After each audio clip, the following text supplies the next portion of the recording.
In this section, we'll start with module 5, that is self-organization feature map. Okay, so in this section, we focus on the design of self-organizing neural networks that are capable of extracting useful information from the environment within which they operate. Okay, earlier days, what happened is you used to design a neural network and train the neural network and use it for classification. That's the one purpose. And we used the same neural network for multi-object classification with it. And we used the neural network to create memories. Okay, that we did in attractor neural networks. And we used to use the neural network for pattern classification or pattern completion. This we did in Boltzmann machine.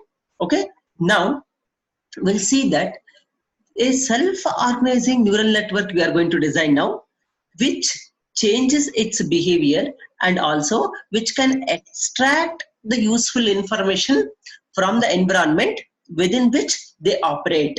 For example, you are sending an aircraft or a robot to an unknown environment.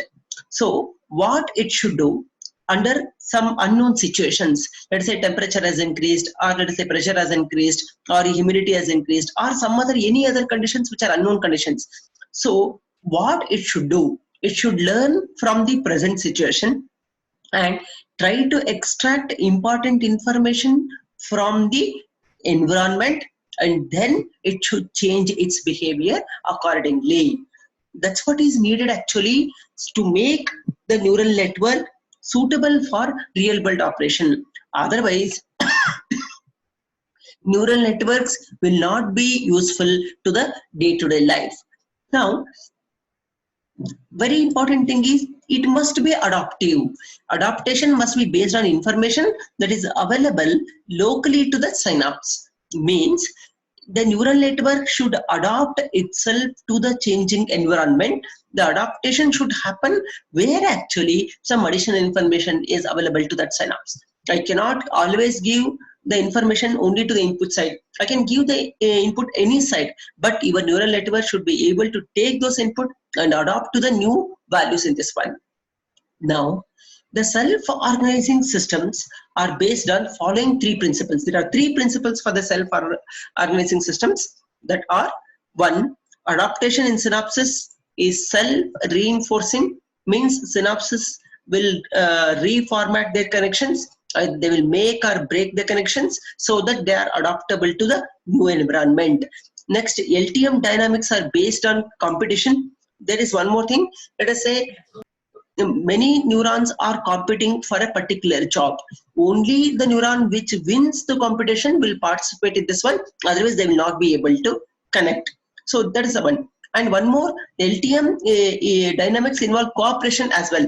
Or in the process of competition, some group of neurons may make the connections within themselves and they will win the situation.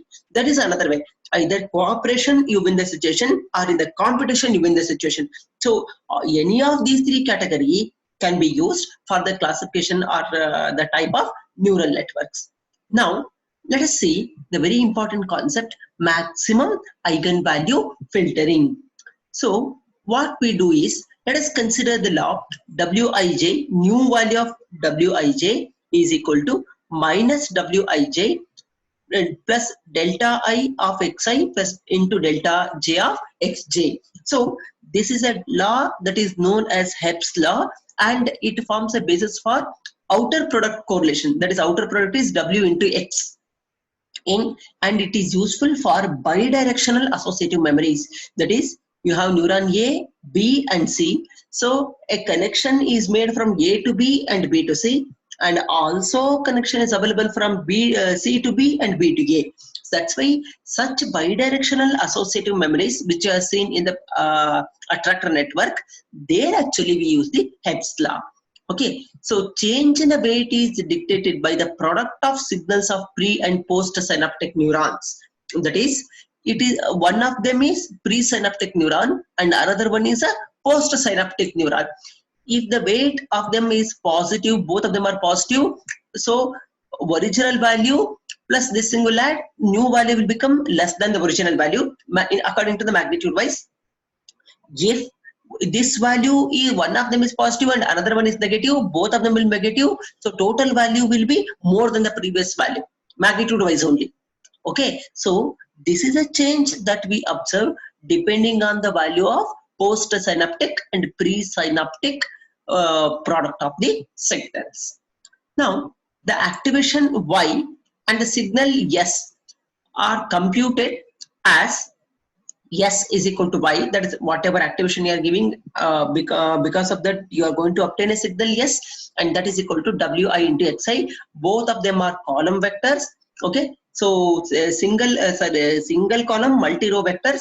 Therefore, what happens? We multiply them as we generate their product as xt transpose into W, because both of them are, see here, row vectors like this.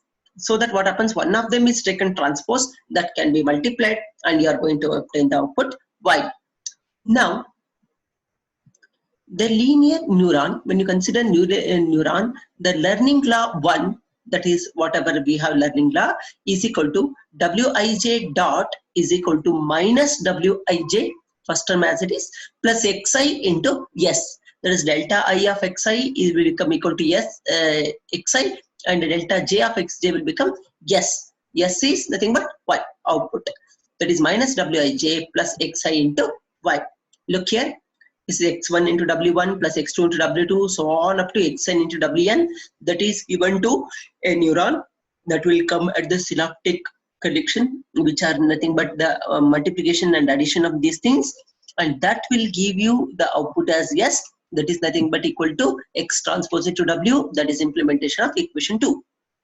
Okay, now this is one way. In a continuous time, in a discrete time, what happens? X1 original signal into W1 plus X2 W2 Xn Wn. What happens? It is nothing but summation Xi Wi in the kth iteration. K indicates iteration. So when K becomes 1, what is the value at the first iteration? K becomes 2, what is the value in second iteration? So on and so forth. Now, same principle, whatever happens in the analog value, now we are going in a discrete value, S equal to summation I equal to 1 to n Wi k into Xi k, that is Xk transpose into Wk, either in the discrete case or in the continuous case. In the linear neuron, you are going to get the same output. Now, any doubt till now? Any doubt? All of you are able to understand? Any doubt? Are you able to follow? Now, Wik plus 1 is equal to Wik plus alpha into Xi k Sk. K is not the power, K is the iteration index. So that is equal to Wik plus alpha Xi k. S is nothing but the output. Instead of S, I am writing Y in the kth iteration. This I will write it as Wk plus 1 is equal to Wk plus alpha Sk into Xk. So S is the input value, that is X is the output. This is X is this one, and Y is Sk. Now same thing I am going to write, S is equal to Y. Okay, whatever I am written once again, Xk. So alpha Yk is replaced by alpha k, that is multiplication of alpha into Y. I am writing as a single term, that is alpha k into Xk. So what you are telling, the new value of the weight vector is equal to old value of the weight vector plus the linear multiplication of Xk input and alpha learning rate. Remember, instead of eta, now I am using alpha as a learning rate. So the weight updation is directly proportional to the input vector Xk and alpha the learning rate. Okay, remember, let me ask you one question, whether learning rate will be same for all the things or learning rate will differ with respect to the objectives. Any of you? Any of you can? Yes, sir. Huh? Differs or same? Differs. Differs. Remember, one simple analogy. For example, when I am reading a textbook, it will take more time for me to understand. But if we are reading an interesting novel, then you will understand it very easily. See here, both of them are books only, but both the reader is also same, but the way you understand them are different. Therefore, learning rate is different for different objects or different patterns. So that's what we are saying here also. This learning rate depends on the inner product xk and wk, which is the activation. So, and one more thing, for any given weight vector, the effective learning rate depends on the pattern being presented. Some pattern may be very simple, the network can learn very easily. Some pattern which are very complex, it may take long time. Okay, so depends on the input pattern, the alpha k also changes. Let us look into the learning law 10. I'll go to 10. That is wk plus alpha k into xk perturbs the weight vector. Remember, the weight vector wk plus 1 is different from wk. Means either it is increased by some value or decreased by certain value. Perturbs the weight vector in the direction of xk. See here. Can you tell me what is the meaning of the line saying that in the direction of xk? Can you tell me what is the meaning? In the direction of xk means? Anybody can tell me?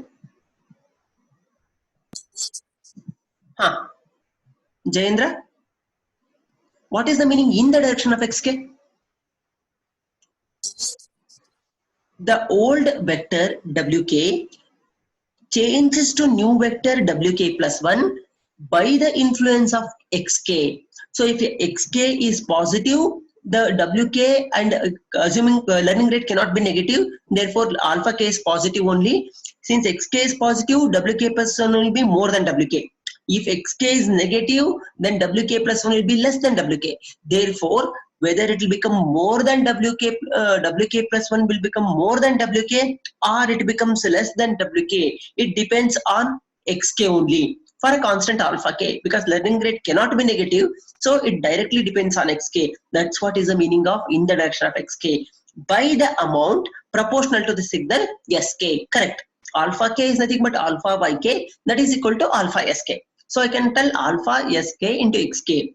How much it changes, it depends on alpha sk. But which direction it changes, it depends on xk. Now we can interpret equation 8. I'll go to equation 8. Wk plus 1 equal to wk plus alpha sk into xk as adding an input vector to the weight vector. Look here, xk is the input vector. I'm adding it to the weight vector wk in direct proportional to the similarity between the two. So if they are very similar, then it will increase. If they are totally different, wk plus 1 will go in a opposite direction of wk. Means weight vectors, ultimately our aim is to optimize the weight vectors, just like gradient descent. So if you are going in a forward direction, yes, you are going in the direction of optimization. Yes, you continuously slowly decrease the weight vector. But you are totally going in opposite direction, then what you have to do? You have to once again bring back the weight vectors to the normal values. That's why it tells the similarity between the two. As the similarity decreases, updation will completely change. Remember, frequently occurring inputs will exercise greater influence during learning. Can anyone justify this statement? Agree or disagree? Any of you? Will you agree with me? Frequently occurring inputs will exercise greater influence during learning.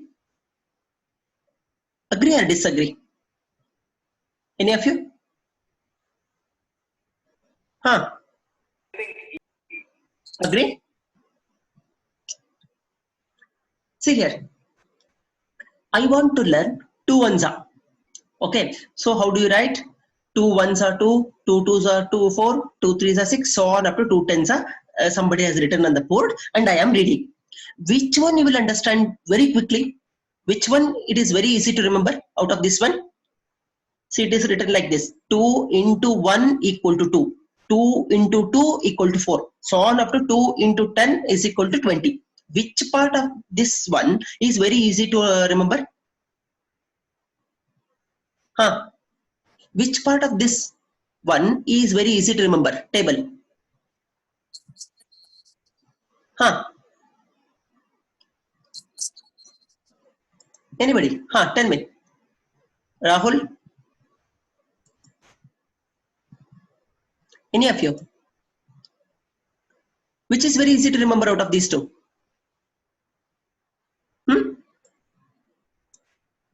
It is 2.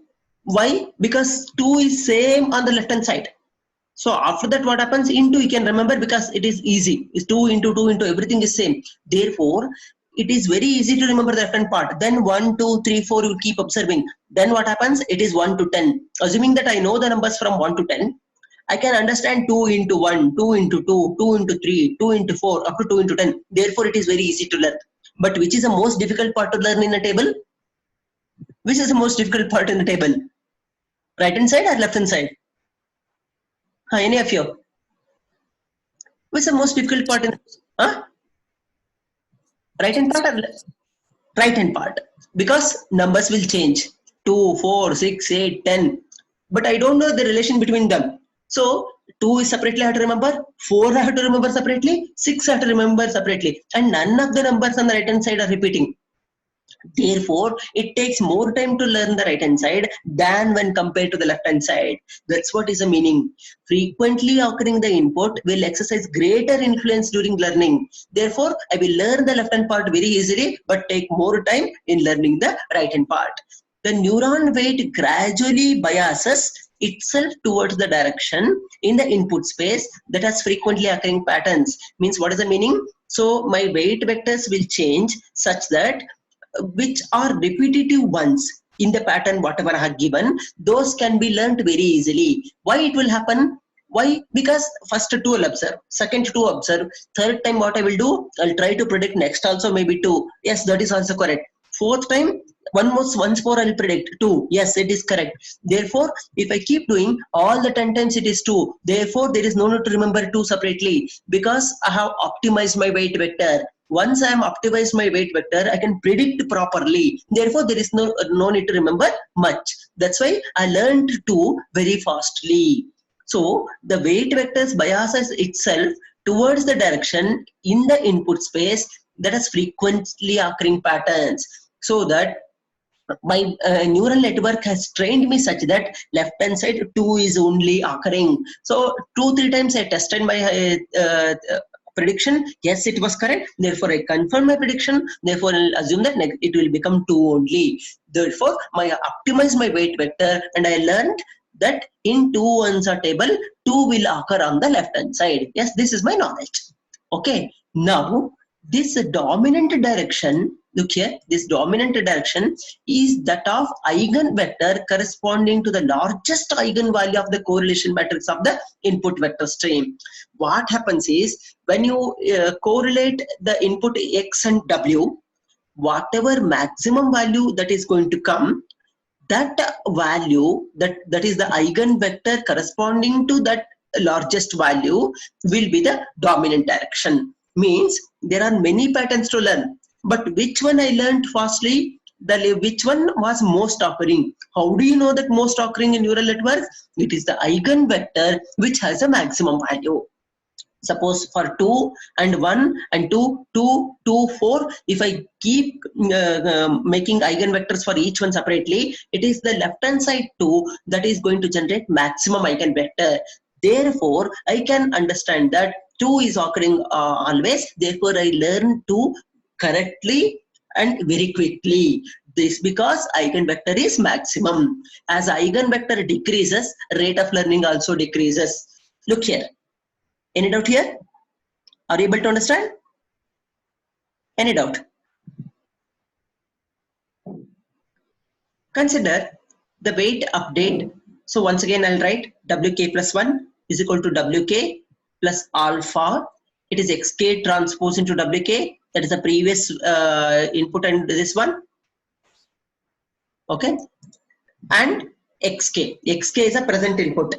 And whatever I am learning, it is a new, after giving the xk transpose into wk, I learned something that is multiplied by alpha.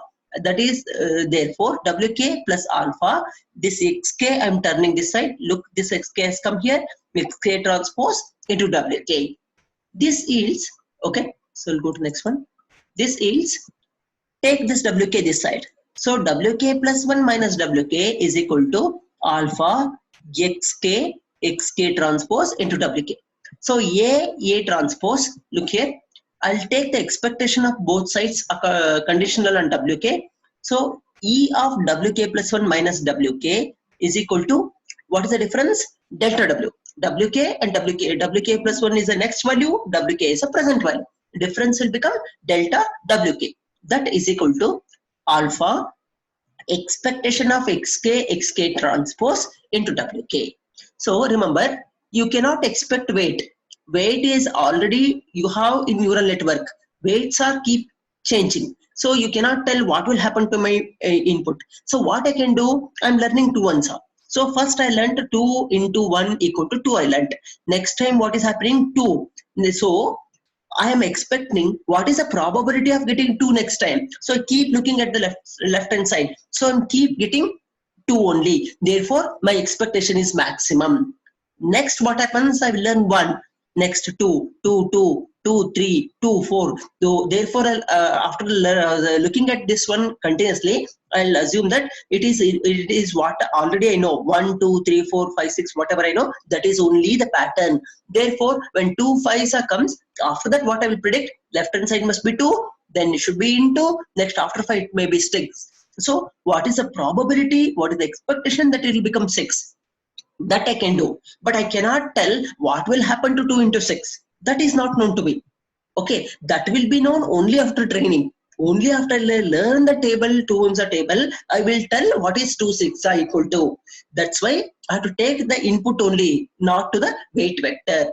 Therefore, that this expectation of xk and xk transpose, I'll make r into wk. Okay, let us go to this equation. Delta expectation of delta wk, that is change in weight vector, is equal to alpha r wk.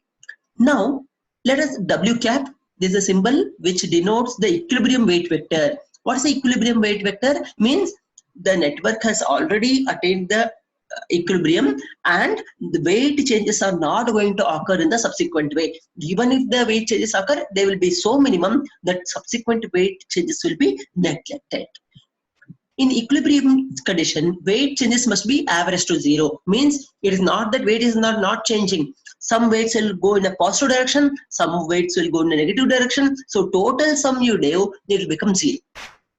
Okay, so there are minor changes. Now, what I said, expectation of delta wk is equal to 0 because weights are not changing. Okay, that is equal to alpha r when wk attains w cap. W cap is the optimum value of wk. Now, this is alpha r is equal to 0. Alpha cannot be 0 because alpha is a learning rate. Therefore, rw cap is equal to 0. This is equal to lambda null into w cap. So w cap is an eigenvector of r. Okay, eigenvector of r corresponding to the degenerate eigenvector lambda null is equal to 0. So this will become 0. W cap cannot be 0. W cap cannot become 0 means lambda null only should become 0. That is, any weight vector that can be expressed in terms of eigenvectors as w is equal to, now what I will do, I'll write it as beta I into eta I plus w null. So any weight vector, so previous value was this plus w null I put. This is equal to I is equal to 1 to m beta I into eta I plus j is equal to 1 to p gamma j into eta j dash. So what is the meaning here? Now you know that w null is the component of w in the null subspace. Remember, any vector you consider, let us say 1 to 10 is my vector space. In that 1 is also vector, 2 is also vector, 10 is also vector. I can consider 1 as a subspace, 2 as a subspace, 3 as a subspace, 1, 2, 3 separately as a subspace, like this. Any number of subspaces a vector can have. Similarly, I can consider null as also a subspace. Null means there is nothing. Just like null set is a subset of everything, null space is a subspace of S space. Now, and eta I here and eta j cap are the eigenvectors that corresponds to non-zero and zero eigenvalues. Means this eta I corresponds to non-zero eigenvalues and eta j corresponds to zero eigenvalues. Now, beta and gamma are the respective components of Wi in those directions. What is the meaning is, suppose I consider, let us say this one, okay, I have some vector here. See here, some vector I have. So I'll take horizontal component. This will become a horizontal component. And let us say I'll take one vertical component and this will become my vertical component. So similarly, here also eta I is a non-zero component and eta j is a zero component in the weight space.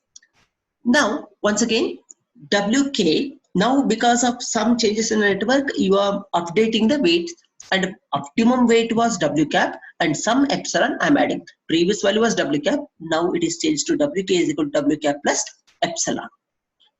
Expectation of delta Wk, I'll go to the previous slide, is equal to alpha R W cap into E. Look here. Expectation of delta Wk is equal to alpha R Wk. Same equation is rewritten. Expectation of delta Wk is equal to alpha R. In W cap you had, I'm adding one more epsilon because new value of W is W cap plus epsilon. Alpha R epsilon plus alpha R W cap. This equal to alpha R epsilon only. Why? Because this term which corresponding to the null space, that is 0. Look here, R W cap is equal to 0. Therefore, this quantity will cancel. So how? Alpha R epsilon. There now epsilon, once again I'll write beta I into eta I plus gamma j into eta j, where beta and gamma are the component of W in the directions and eta I and eta j are the eigenvectors that corresponds to non-zero and zero eigenvalues. This corresponds to zero eigenvalues and this corresponds to non-zero eigenvalues. Put this one in 23. Therefore, whatever I have, alpha R and this I equal to 1 to m, beta eta I plus j equal to 1 to p, gamma j into eta j. Take R inside and you are going to get two vectors and this will once again becomes 0. Okay, so I'm left with only alpha I equal to 1 to m, beta I, lambda I into eta I. This comes from this equation. See here, R corresponds to lambda null, W cap corresponds to W cap, R corresponds to lambda null. So I'll write lambda I, which is if when R becomes lambda null, this will become 0, and R does not become lambda null, this will become lambda I, where lambda I denotes the ith eigenvalue and the second term becomes 0 because it corresponds to lambda null. Okay, which is being in the kernel of R. Okay, so this equation shows that with a small perturbation, weight changes occur in the direction away from W cap. That is, the weight may increase W cap plus some delta W, or weight may decrease W cap minus W delta W. Which direction it will go? Either it is towards plus or minus. This is told by eigenvector corresponding to non-zero eigenvalues. If the eigenvectors are positive, then the weight will move in a forward direction. If the eigenvectors are negative, the weight will move in a backward direction. This is the whole idea that how you are going to update the weight vectors. Any doubt? Any doubt? Are you able to follow these equations?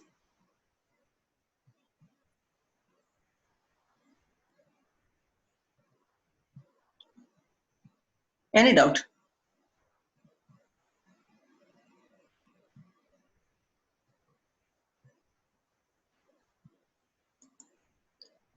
Yeah, Neha, Kriti, are you able to follow? Or any doubt you have? Okay. Now, we totally understood that eigenvectors are the key points in deciding whether the weight update is in the forward direction or in the backward direction. If the eigenvectors are forward positive, then the new weight vector will be more than the old weight vector. If the eigenvalues are negative, then the new vector will be in the opposite direction of old vector. So this is a very important part in the updation of weight. Now we'll come to the very important part that is known as Oja's rule. In Oja's rule simply says that you already know Wk plus 1 equal to Wk into alpha Sk Xk. This much you know already. I'll go to this equation once again. See here, Wk plus 1 is equal to Wk plus alpha. This is, let us say, considering Sk into, that is the output, into Xk. This much you had. So same equation I am going to take once again, but only change is Xk changes to Xk minus Sk into Wk. Sk is the previous output, Wk is the weight vector. This I will write it as alpha Sk into Xk dash. This entire term Xk minus Sk Wk is gets replaced by Xk cap. This is written here. This rule is known as Oja's rule.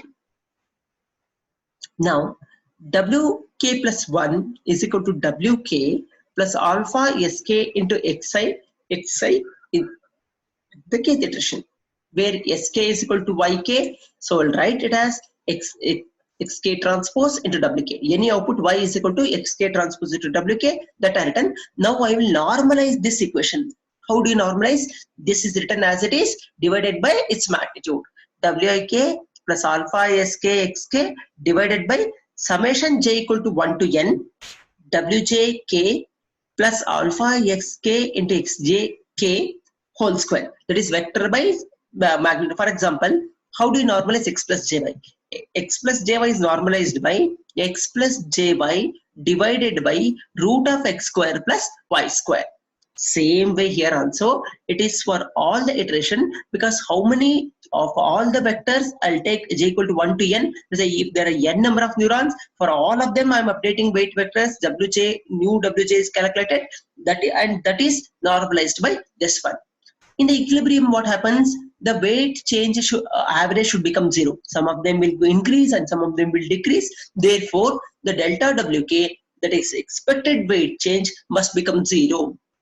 That is expectation of delta Wk, that is Wik plus 1 minus Wk is equal to Xk minus Sk into Wk, that is multiplied by Sk. So how? Sk into Xk minus Sk square into Wk. This quantity, expectation of Sk into Xk, is given by Rwk minus Wk transpose Rwk into Wk. Let us look into what is the meaning of the Sk. Okay. Now this becomes 0 because in the equilibrium there are no weight changes. Therefore, Wk will become W cap. Therefore, I have minus W transpose or W cap, or each W will attain the optimum and W cap. So what happens? Take this side, Rw cap is equal to W cap transpose or W cap W cap. So this is nothing but entire thing. I'll take it as lambda. I have W cap. Therefore, what happens? W cap gets cancelled if it is equal to 1. Therefore, R will become equal to lambda. R. Let us look into what is lambda. W cap transpose or W cap. This W transpose will give you W square. This one and lambda. So left hand side, when R becomes equal to lambda, then when R becomes equal to lambda, so lambda is equal to lambda into W transpose square. So that is equal to W transpose square equal to 1. Means there are no more weight changes. That's the total idea behind the Oja's rule. Okay, so in the equilibrium, weight change magnitude approaches unity at the learning proceeds. Okay, so stop here.